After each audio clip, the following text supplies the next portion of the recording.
Благодарам, почитувана подпредседателке. Почитувани граѓани, веќе втор ден говориме за измената на Законот за јавни набавки, предложена од опозицијата, и додека ние се обидуваме со огромен број на аргументи да ја одбраниме оваа предлог измена, пратениците од власта не само што не се пријавија за збор да ни понудат контрааргументи зошто не треба да се прифати оваа измена, туку во најголем дел од периодот не се ниту во салата да ги слушнат нашите аргументи. А знаете ли зошто е така? Бидејќи и тие знаат дека сме во право со ова што го говориме. Бидејќи и тие се свесни дека им е тешко да бидат во салата, да слушаат аргументи и да знаат дека потоа ќе мора да гласаат против, бидејќи така сака владата и министрите кои што се грижат само за себе и за никој друг. Не се пријавени за збор бидејќи немаат аргументи со кои што можат издржано и сериозно да не убедат дека ваквата измена за скратување на рокот на должење на владата кон компаниите е лоша. Заради сите тие причини воопшто не се ни обидуваат да говорат.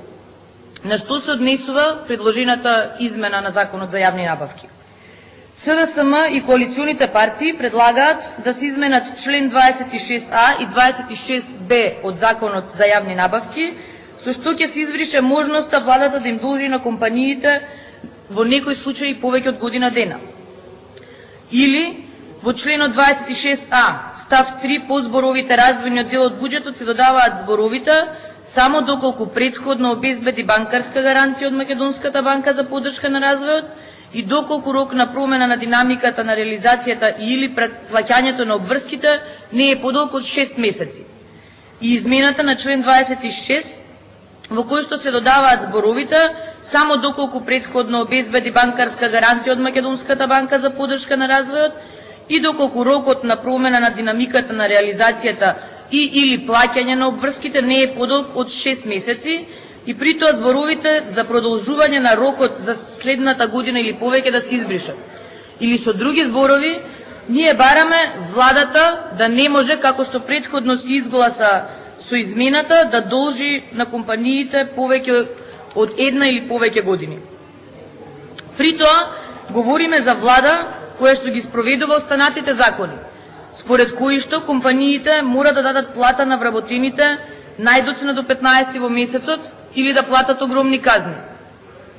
Според кои што компаниите мора да исплатат долг кон друга фирма најдоцна во рок од месец дена по завршената услуга. Влада која што ги приморува компаниите да платат данок за изминатата година, да платат данок месец за месец, данокот на добивка најдоцна до 15 во месецот, а персоналниот данок до 20 во месецот, која што доколку не го пријават само данокот, а не да не го платат, ги казнува со 2500 евра за фирмите и 1000 евра за одговорното лице, или која што доколку персоналниот данок не е платен до 20 во месецот, им наплаќа камата од 0,03% деневно. И да не говорам само за казните кои што оваа влада ги спроведува кон компаниите. Истото се случува и со граѓаните поединци во Република Македонија. Доколку еден граѓанин задоцни со плаќање на радиодифузната такса не повеќе од 2 месеци, Управата за јавни приходи веднаш им испраќа писмо со кое што ги известува дека ќе дојде да го наплати долгот со извршител.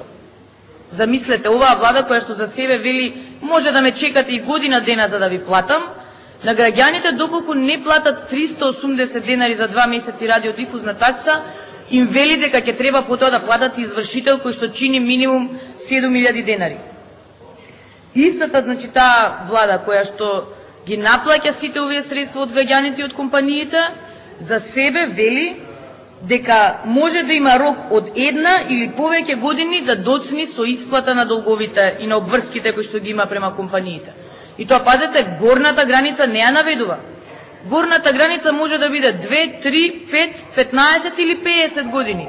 Може би некоја влада после 100 години ќе треба да ги исплаќа долговите.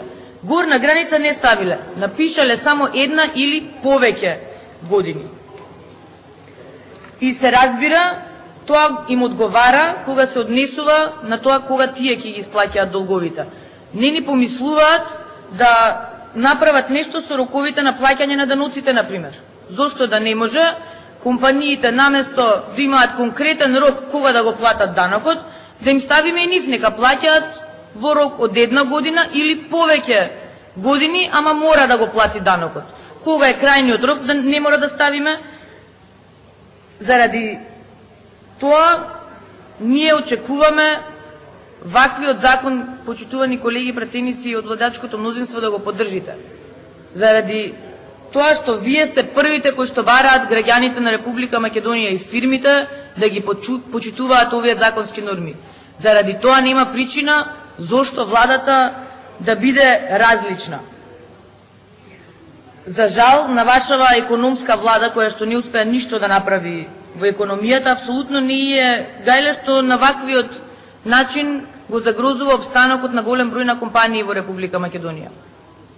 Таа должи на една компанија, таа компанија заради тоа што мора да даде плати во роковите, ќе се задолжи кај друга, таа друга кај трета и така натаму. Во целата таа пирамида има огромен број на македонски компании кои што зависат од она што владата им го должи. Истата таа влада не се грижи апсолутно што покрај тоа што државава ја направи огромен должник кон странските институции, земајќи непотребно кредити кои што ги расфрла понатаму во трошењето, туку таа стане и најголем должник дома во стопанството на Република Македонија. Затоа, почитувани колеги, е неопходно владата и другите државни органи да превземат законски обврски, како што денеска ви предлагаме, со конкретни рокови и банкарски инструменти да своите обврски ги извршуваат што понавремено и поредовно. И да не се лажеме, не е ова некаков каприц на опозицијата. Напротив, ниту дадовме прекраток рок, ниту дадовме предолг рок во предложената измена на Законот за јавни набавки.